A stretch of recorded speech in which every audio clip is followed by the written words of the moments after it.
Hi.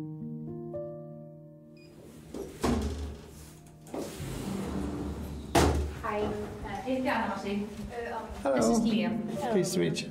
Aaron. Or Aaron. Aaron? Yeah. Can you roll your tongue, Liam? Yeah, you can. Wow. Not every person can. No. Oh, definitely not. We are back in Jana's apartment in Engihjalli, outside Reykjavík, where Jón lived before he went missing. I used to be able to do the triple one. In our previous episode, we met Jón's two daughters, Helena and Julia. But Jón was actually a father of 4. I would argue that he is more of a dad than my real dad. So what kind of a dad was he? The best you could ask for. This is Aaron, Jana's youngest son, who was about 7 years old when Jón moved in with his mom, Jana. And Jón just began raising him and his older brother Þorsteinn as his own children. Yeah, I just remember him looking like a big teddy bear. He really enjoyed making little jokes and making sure that us kids were happy. He loved to make people laugh. He was kind, caring. He was always open to admitting what he had done wrong and right. Jón's children were only growing up when he disappeared, so their memories of Jón are stuck in time and in very specific moments in their childhoods. I hold on to this specific photo of he was sleeping in bed. I had clearly gotten my own blanket and crawled into bed with him. I think I had a nightmare. So you were seeking safety? Yes, very much so. So he kept you safe? He absolutely did. That's why it was so painful when he went missing. Through Aaron, we get a deeper sense of how Jón's disappearance has affected the next generation of his family. And it's not just the physical loss of losing Jón, but also retaining a sense of who Jón was. A lot of people believe that just because he did poker, that he did illegal things, which he did not. And because people don't know him the way we do, and they don't know his character, they make up assumptions.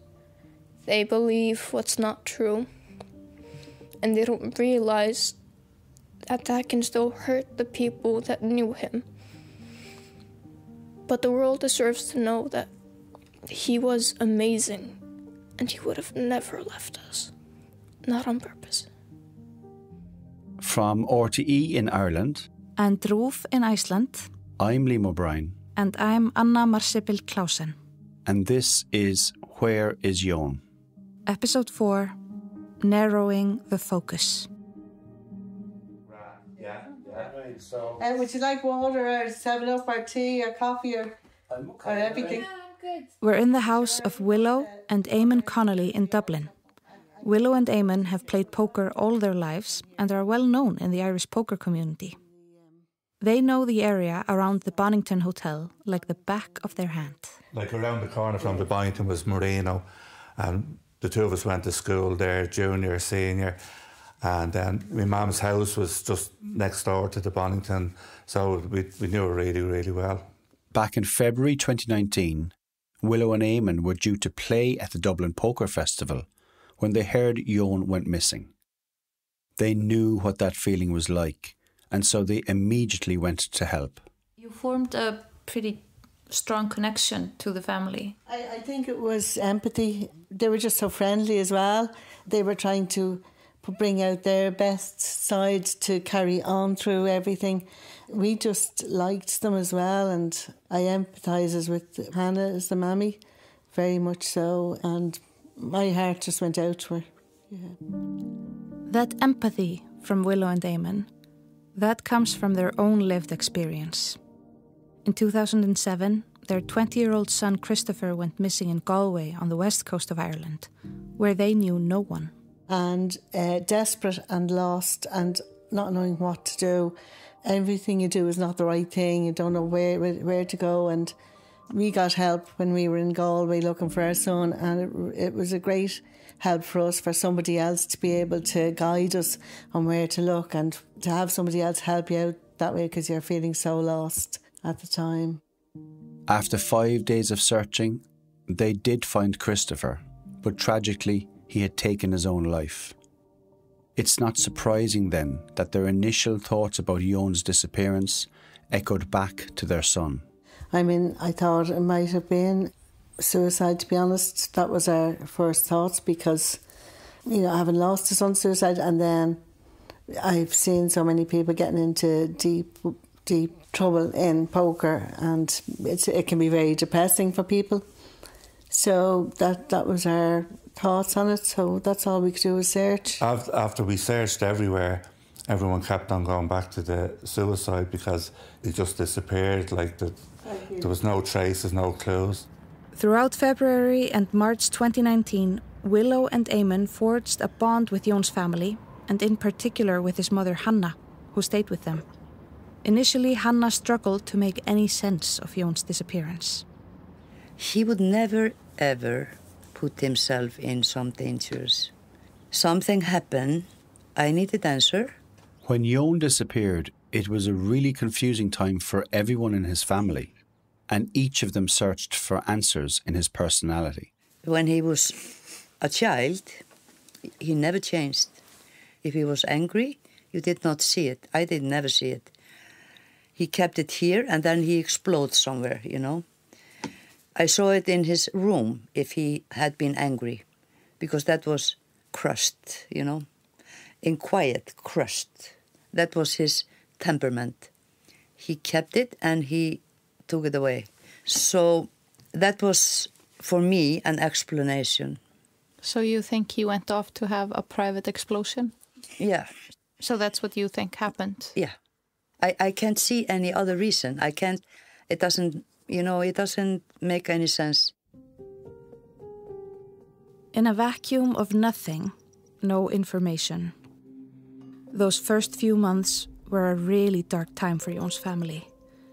Initially, suicide, accident, murder, or running away, they all seemed possible. We now need to work through these scenarios. Is there anything to suggest Jón took his own life? That's where we need to start, because it's where most cases start when someone disappears. He was just excited to go to Dublin, and then I was just like, I was talking to him like 2 days ago, and he seemed fine. Like, it was very bizarre. Over the previous few months before his disappearance, Jón's ex-wife Nina, her second marriage had broken down, but Jón had always remained her friend and had been helping her and his daughters Helena and Julia through it. At the time that he went missing, I was already going through some trauma that he had been like helping me with. Yeah, I had a divorce like 3 months earlier, and it was very difficult. And Jón was helping us just moving on. And the day before he went missing, I talked to him on the phone, and I was worried, and we were talking about it. And he said, it's okay, we'll do this together, it's okay. So he was always there for us, and we counted on that. Not only that, but Jón and Nina had just agreed that their eldest daughter, Julia, was going to live for more extended periods of time with Jón. Something he was really excited about and looking forward to on his return from Dublin. We were talking a lot, and we were deciding to raise the girls together. Maybe Julia could live with him like a week at a time. And I remember he came here like 2 days before he left, and we were talking about the future, how Julia was going to be with him and that kind of stuff. And then just he left. There were actually lots of indications that Jón was planning far into the future. In the months leading up to his disappearance, he'd bought the taxi he'd been leasing over the previous 3 years from a taxi driver's widow. He was a good driver, really hard-working. I couldn't have asked for a better driver. He was a really sweet man. He had been such great help to me that I gave him the car for a very good price. Then, looking through Jón's Facebook Messenger and email account, in the days before he came to Dublin, all his communications were forward-looking. Together with his younger brother David, they were considering buying property, maybe even building some houses together. Jón had found a new type of building material. He even inquired with his cousin about it, who works in construction, and then sent a link to both his partner Jana and his brother David. Okay, so replying to the link about the building material, David says, that's what it is. It's supposed to be super quick, easy and much cheaper. And then Jón replies, Yep, cheap and simple. I have some pretty crazy ideas of building without almost any loans. Let's see how that pans out. David likes the idea, says he's all in for that. Thought so. Need to run the numbers a bit. David asks, where do you guys want to build? And Jón replies, in Spain, or just somewhere not too far from the city. On the work front, Jón was also making moves. He was in communication with the Iceland Transport Authority about finally getting his own taxi licence, something he'd worked hard for over the previous years. Hi Guðrún, we spoke earlier. I'm just checking in. I need to start figuring out future plans. Best, Jón Þröstur Jónsson. And on the evening before Jón leaves for Dublin, he receives a response. Hi Jón Þröstur. You've collected 1,185 days of taxi driving time and experience. Please see the attached printout. Best, Guðrún. Remember, this is the evening that Jana's passport went missing from the safe. And even though all that was going on, Jón responds to that email within about an hour. Thanks. Do the number of days I've already collected make me pretty safe come April? Is my application active or do I need to renew it? Best, Jón. A few weeks later, Jón was granted his taxi license. April 1st, 2019, dear Jón Þröstur. You are hereby informed that according to Iceland Transport Authority records, you are one of the 15 applicants for... But he never got a chance to reply to that email. Jón planning for the future is actually an important factor because research and data around suicide tells us that someone who is thinking about ending their own life will often have told someone that they feel they have no future. In examining if Jón could have taken his own life, given his remains have not been recovered to date, the only real possibility of suicide is that he went into water. But, as Jón had never been to Ireland before and had walked out without his phone, there's nothing to suggest he even knew where water was in his surroundings. The only nearby river is the Tolka. In fact, if you walked out of the Bonington Hotel and turned left on the main road, you'd meet the Tolka River about 1.5 kilometers later. But Jón walked in the opposite direction, and that river was searched at the time to no avail. Given Gardaí discovered that Jón disappeared from the busy Swords Road within just a 3-minute window, so almost certainly got into a vehicle, could he have travelled to the sea? The nearest is Dublin Bay, about 4 kilometres east of the Bonington Hotel. So I'm Robin Blanford. I'm the Deputy Officer in Charge of the Coast Guard in Howth. We're currently sitting in the Coast Guard Station in Howth, which is a voluntary station within the Irish Coast Guard. So we've got about 25 responders here on call to search for lost or missing people. When somebody enters the water in Dublin Bay, the majority of people will end up heading across the Irish Sea. So most of the currents and tides and winds will bring them east-northeast out of here, up towards Wales, towards Blackpool. That's the kind of direction that we see people recovered afterwards. Some people, a number of people, will get pulled in by the tide, depending on the wind and tides on the day. And if they're not caught there on really the first tide or so, they'll be out to sea. Depending on weather, usually we'll hear something in about 2 weeks' time from the other side that a body has been recovered, but that can go months. So it can be months that a body is sitting on the bottom of the sea, sort of moving from between sandbanks and rolling around until it's either picked up by a fishing net of a trawler or it ends up on the Welsh coast. When a body enters the water, it will usually sink and sit on the ocean floor for about 2 weeks before it then refloats to the surface. But during that time, unfortunately, the body it become really a habitat for the sea life on the bottom, and they will often eat a lot of it. A lot of what we end up with is recovering a skeleton, some bones, such as a skull, or an arm that gets pulled up in a trawler. About 20% of those who go missing in Dublin Bay are never found. It can be a grim picture, and it's why speed is of the essence in searching for someone, especially the first 48 hours. But in February 2019, the Coast Guard in Dublin Bay never even got a chance to look for Jón. So in relation to Jan Janssen, no, you never received a call? Not familiar with the name or the incident. Gardaí never contacted the Coast Guard to request a search for Jón. However, neither was there any indication whatsoever that Jón ever entered the water. Given it was a Saturday morning, it's highly unlikely Jón could have entered Dublin Bay without being noticed by someone, as so many cars and people pass almost every inch of the coastline that hugs Dublin City.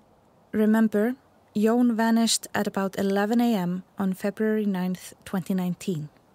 That day, high tide in Dublin Bay was mid-afternoon, and the sun didn't set until well after 5 p.m. Colin Murray, as the officer in charge of Howth Coast Guard, knows from experience that it's highly improbable that Jón ever entered the waters of Dublin Bay. And I would find it unusual for a person who went missing in that area where he was last seen to make it to the water and whether intentionally or unintentionally end up in the water. I would think that would be unusual from experience. The fact that no trace has been found in the water would make me think maybe that it may not be one of the areas for investigation. But I would think now by this time either something has been found either locally or on the west coast of the UK somewhere or Wales. But that's if he did end up in the water. Another factor at odds with Jón possibly taking his own life in water is that it brought so much joy to his life. He loved to swim in the sea. The summer of 2012 is lodged in his sister Thorin's memory bank as Jón and his siblings swam together all summer long in Reykjavik. I think we went daily together as a group for at least the whole summer. It was and we became very competitive, and we would do, the big swims to Viðey and to Bessastaðir or Altanes. I think it's 4 kilometers, but swimming in the ocean, which is not like swimming in a pool. There's a lot of waves, and this ocean takes you, and you have to resist that, that it takes you just somewhere.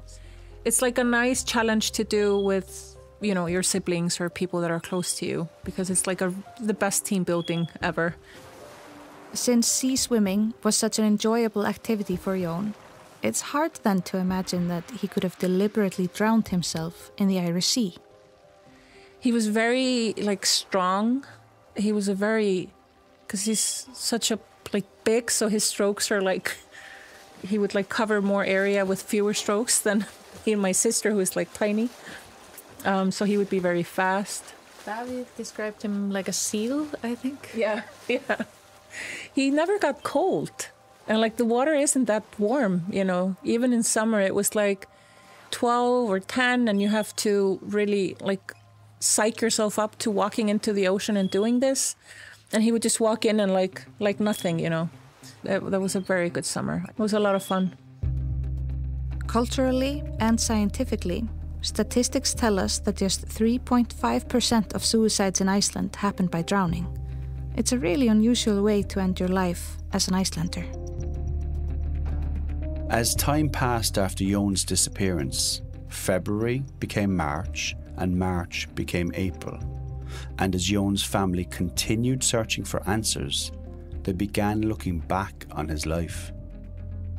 Are there any clues in Jón's past that could give an insight into why he vanished? Jón's ex-wife, Nina.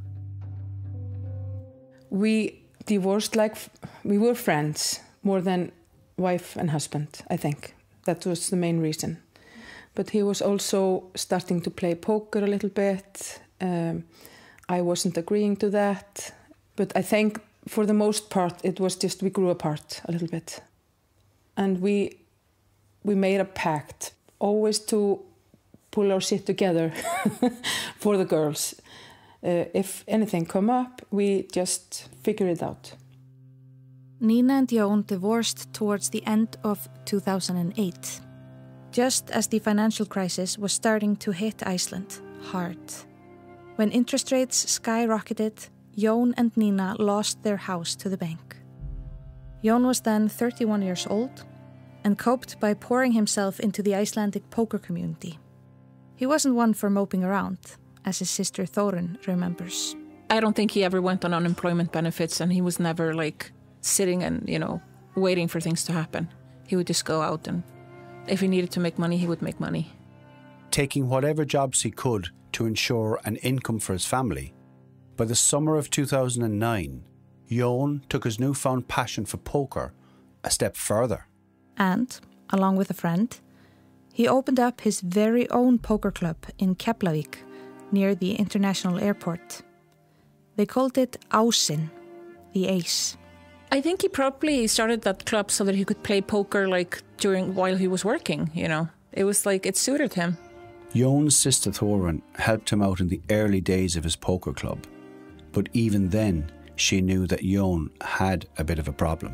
From before he started his own gambling club, he already had a gambling problem. And the club was just a way to make it more easier for him to play poker, I think. And to make some money from the other people that were playing poker with him. Remember, whilst playing poker as a card game is not illegal in Iceland, all gambling is. So, if you play poker for money, then you are breaking the law. Which is why the poker scene in Iceland is largely underground, so to speak. Did you ever work in his poker club or his bar? I did. Yes. It's one of the strangest jobs I've ever had. So I started working as a poker dealer in his club. I was never a good poker dealer, and I found it very uncomfortable that people were gambling their money away. So it was always I made tips, but it's I think I was there for a few months, and then I said, no, I'm not going back. And I met a lot of interesting people through that work.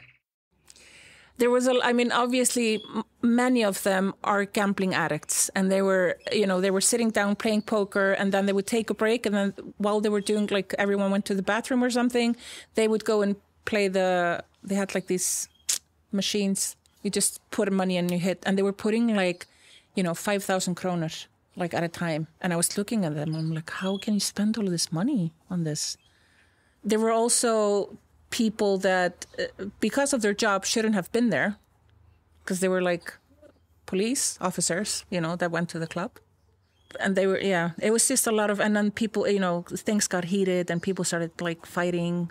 They were never fist fights. It was more heated arguments. But my brother is the person who would calm people down. I've never seen him in a fight, ever. This was a new world to Þórunn. Her time in the club also allowed her to see that her brother Jón was totally captivated by the game of poker. It's a very psychological game. It's not like a slot machine, obviously, because you need to have some talent. You need to know what you're doing. It's not just hitting a button. And then people maybe think they're better than they are and think they can win back the money that they lost, So it's it's... And how did Jón fit into all that then? So he owned the bar, and he was also playing poker and gambling. And I think he thought he was better than he was at playing poker. He would win sometimes, but, I think that's probably the addiction, thinking that you can win the money back and become better. I don't know. So I would definitely say that he had a problem with gambling. Like any of us, Jón's personality contained certain contradictions. To his siblings and children, he was the rock of the family, someone they could always rely on. But gambling also took up a lot of his time, and his financial situation wasn't exactly ideal. Sometimes Jón may have been a victim of circumstances he couldn't control, like when he lost the home he had built together with his ex-wife Nina. Sometimes he may have taken some risks he shouldn't have, like borrowing the Icelanders' buy-in money on the first night of the Dublin Poker Festival. Or like opening a poker club in the middle of a financial crisis. Jón's poker club Ásinn never really prospered, and after a short revival in 2014, it closed for good. Austen is actually where Jón and his partner Jana first started hanging out together. What kind of a poker player was he? I would say he had two types. If he was drunk, he was a gambler and just having fun, and he don't really cared about the money he was playing with. But when he was not drinking, he was just a fine player. He played after the strategy he have built up, and he could really play well when he was playing sober. Jón's issues around both gambling and alcohol didn't, however, seem to interfere with his ability to work or earn a living. But Jón did choose a job that suited his lifestyle, according to his sister Þórunn. Even though he worked really hard, I don't think he would ever not take work as the taxi driver to play poker, but being a taxi driver because he made good money facilitated the poker playing, I think, as well. And also he could work when he wanted, which is perfect for him because sometimes he would be playing poker for hours, like through the night. Then he would sleep, then he would do some shifts, and then, He was a very hard worker, so he should have accumulated some savings or, property or something, and he didn't have anything. I don't think he had any money saved because everything disposable that didn't go to paying bills, I think, went to poker. Mm. In the months before his disappearance, Jón was paying off debts of around 3.5 million Icelandic crowns, most of it to the government, and then some to a private debt collection agency. He was also in debt to one of the poker clubs for around 700,000 Icelandic crowns, meaning, all in all, Jón owed about 29,000 euro to various parties. However, Jón's financial situation was just about to change. Because he now had his own taxi and was about to get his own taxi license, not only would his earnings double overnight because he was no longer paying anyone to lease a taxi, but he could now also lease his taxi to another driver when he wasn't working. So he could make money from it 24 hours a day. Jón's emails show that in the last few months before he disappeared, he was actively managing his debts. He had recently set up payment plans with his official lenders, and his online conversations with the owner of the poker club also show that he had already paid off some of his original gambling debts. In the last conversation he has with one poker club owner on Facebook Messenger, it is actually Jón that charges the club for their share of the prize fund in the tournament he organised leading up to the trip to Dublin. Hi, Jana told me to talk to you about the tournament. Need 307k from you, so I can finish settling it. Best, Bóndi. Jón signs off with his nickname. Bóndi means farmer. Jón gives the poker club owner the transfer information for his bank, and they reply, "Done," with a smiley face. Awesome. Then I'll continue spending other people's money. He adds a winky face. It's funny, but true. I've already paid all of the rooms. All I need now is to get some euros. Great, they reply with a smiley. It will be a great trip. After about 2 months of searching for Jón in 2019, without any leads, everyone was desperate for answers. In April, Gardaí again publicly renewed their appeal for information, and by now Jón's story had become widely known throughout Ireland and attracted a lot of attention. Jón's family had a really active social media campaign, and it was on the Jón Jónsson Missing in Dublin Facebook page that they published this message. Dear supporters, since the disappearance 2 months to the day after Jón disappeared, April 9th, 2019. We have also received dozens of messages from people who identify themselves as mediums or clairvoyants, claiming to have important information about Jón's whereabouts. We sincerely ask that if you are a medium or clairvoyant and believe you have important information for us passed on to you from a spirit or anyone who is no longer with us, we gently ask you to not pass this information on to us yourself or ask other people to do so.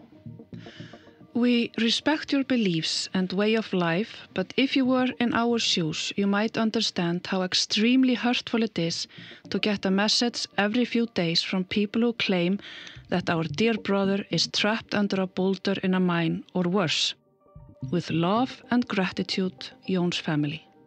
That message makes what we're about to tell you next all the more difficult to tell. Not for us, but for the person who subsequently told it to Jón's sister, Anna Hilder. Throughout the time Jón's family stayed in Dublin, through the early part of 2019, they lived in people's homes. Ireland is the country of 1,000 welcomes, the Céad Míle Fáilte, but this type of generosity and caring goes beyond that. One person, who initially just came to help out in the big search, saw Jón's family needed somewhere to stay. At that time, I had just had some work done on my house and had some rooms empty, so I offered them to come and stay. A few days later, I got a call and it was Anna, Jón's sister, and she said that'd be great. And so Jón's brothers, his sister and a few other family members came to stay with me. This woman has asked we not reveal their identity, because what we're about to tell you is far removed from their normal life. So we're disguising her voice through the use of artificial intelligence. And after about a month and a half, I was going to Thailand to do a yoga teacher training course that had been pre-arranged. So I left Dublin around April, and I was keeping an eye on what was going on in terms of the Facebook page and the continued search for Jón. One day I saw a post come up and it just said that a lot of people had been in touch with psychic stories of where they felt Jón was. And the post pointed out that this was quite upsetting to the family. Jón's disappearance had become a big part of this woman's life, albeit for a short time. She didn't know Jón or his family before he vanished, and about a week into her yoga retreat, she just had to talk it out a bit. And we were all around the table at dinner one evening, and I mentioned it to the people on the course. And one of the people on the course was a young guy, an IT data analyst from the UK, and he was not overtly spiritual or psychic or anything. And suddenly he threw his head back and started having this kind of psychic experience. He said that he could see Jón, he could see him being kind of manhandled, that two men were putting him into a car. It was a certain type of car, a certain type of colour with tinted windows, and that he saw him being driven away. And then, as you could imagine, we were all sitting around the table quite shocked at this point. And then the next thing he said was that he saw Jón and he'd been killed and buried between two trees, two large trees. And the trees were at a kind of a small cliff overlooking water. And then sort of came out of the trance and he was really, really upset. He was, almost crying. He had this like pounding headache, and we said, draw what you see, draw it. So he just kind of sketched out what he'd seen. The man gave the sketch of what he'd seen, a burial place for Jón, to the woman who had just told him about Jón's disappearance in Dublin. When I came back from Thailand, I was in Dublin, and maybe 2 weeks later, and I turned the corner to my house. There, directly outside my house, was the car that was mentioned. An unusual type of car. It was old, it had tinted windows. It was the same colour that was mentioned. So that was a little disconcerting at the time. It wasn't until some months later that the woman gave the sketch to Jón's family and told them what happened. And in late 2024, she subsequently gave a statement to Gardaí. Back to May 2019, 3 months on from the last sighting of Jón, Icelandic police come to Ireland to meet with Gardaí. Chief Superintendent Karl Steinar Valsson led the Icelandic police delegation to Dublin. We went in the middle of May or something like that. We went to Ireland for a meeting where the Irish police was then explaining to us what they have been doing, what they have found, and there was basically a dialogue between us. You know, is there something that can be further, that can be done? Are we at the dead end? We had some ideas of what we thought could have been done better. That was very open and frankly about that. And they are just basically giving us a detailed presentation on all the actions that had been taken from the day that he was reported missing.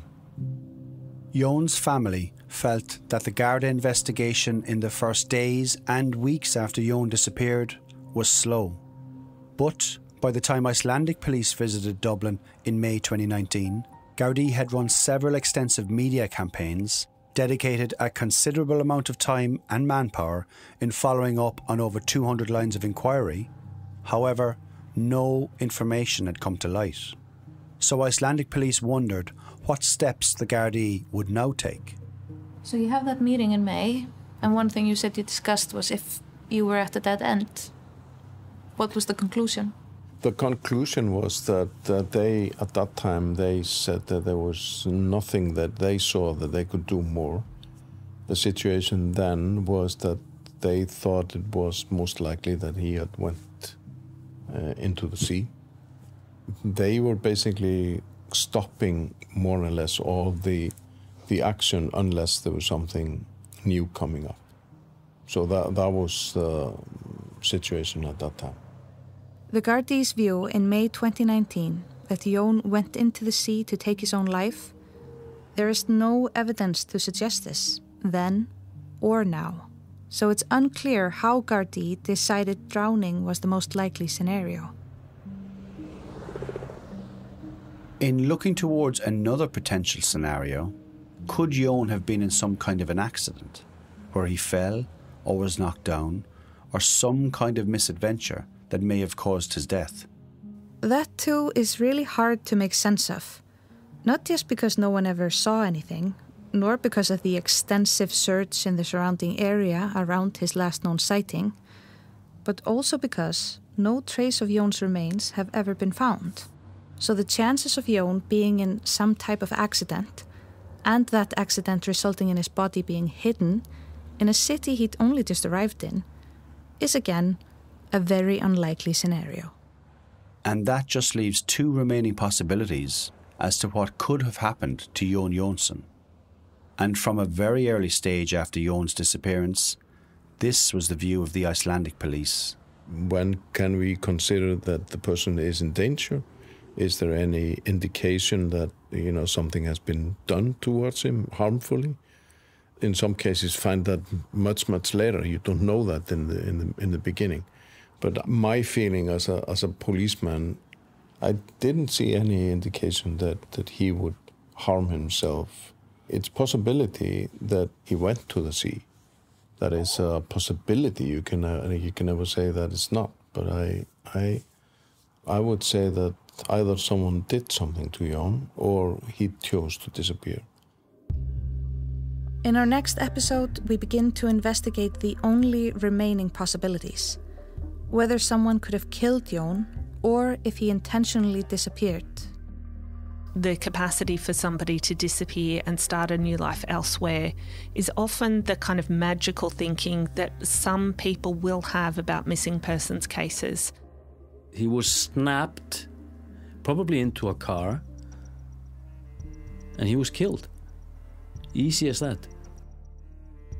If you have any knowledge or information about Jón Jónsson, please contact your local police station or email us documentaries@rte.ie eða á hvarerjón@ruv.is. Or you can submit an anonymous tip on our website rte.ie/whereisjón eða ruv.is/hvarerjón. Where is Jón is written and produced by me, Liam O'Brien. And me, Anna Marsibil Klausen. The music is composed and performed by me, Úlfur Eldjárn, with special guest Unnur Jónsdóttir on cello. And sound design is by me, Peadar Carney. If you've been affected by any issues raised in this episode, please visit rte.ie/helplines. Við bendum þeim sem kunna að eiga sárt að binda á hjálparsíma Rauða krossins 1717. Until next time, thanks for listening.